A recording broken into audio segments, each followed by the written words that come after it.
The CrowdStrike analyst who ran the forensics on Democratic National Committee servers previously worked closely with Robert Mueller at the FBI and was personally promoted by Mueller to an assistant director position within the bureau. According to archived material from the FBI website, Shawn Henry was promoted by then-Director Mueller in September 2008. Shawn Henry has been named Assistant Director of the FBI's Cyber Division. Director Robert S. Mueller, III appointed him to this position to replace former AD James Finch, who was recently named Special Agent in charge of the FBI's Oklahoma City Division. Most recently, Mr. Henry served as Deputy Assistant Director of the Cyber Division. After leaving the FBI, Shawn Henry became President of CrowdStrike Services, the private security firm hired by Clinton campaign counsel Marc Elias, another friend of Shawn Henry, to analyze the DNC server. The same month Elias hired Fusion GPS and Robert Steele to compile the dossier pinning the hacking on not just Russia but also the Trump campaign. It is now clear from the DNC hiring a Democrat contractor with an anti-Trump agenda to do the forensics,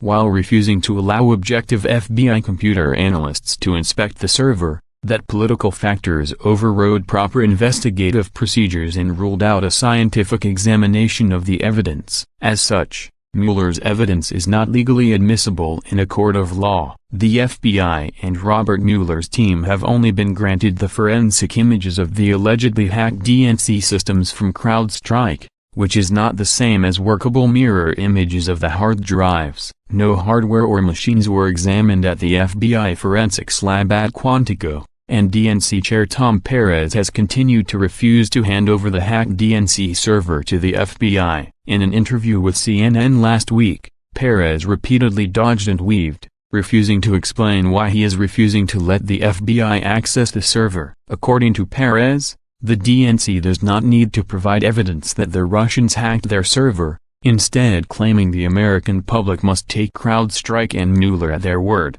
However, many people believe Mueller no intention of taking this evidence as far as court. Much like the indictment of 12 Russians days before the Helsinki summit where President Trump met with Russian President Putin, the DNC server fiasco is serving as fuel for Mueller's political grandstanding and manipulation of media narratives. The Russian collusion witch hunt is not the first time Robert Mueller has acted as a willing participant in deep state deception. In 2003, Mueller testified before Congress, reeling off a dizzying series of lies designed to push the deep state narrative. A month before the ill-fated invasion began, then FBI Director Robert Mueller endorsed the Bush administration's bogus case for war with Iraq. On February 11, 2003, Mueller testified before Congress that, as Director Tenet has pointed out, Secretary Powell presented evidence last week that Baghdad has failed to disarm its weapons of mass destruction, willfully attempting to evade and deceive the international community. Our particular concern is that Saddam Hussein may supply terrorists with biological,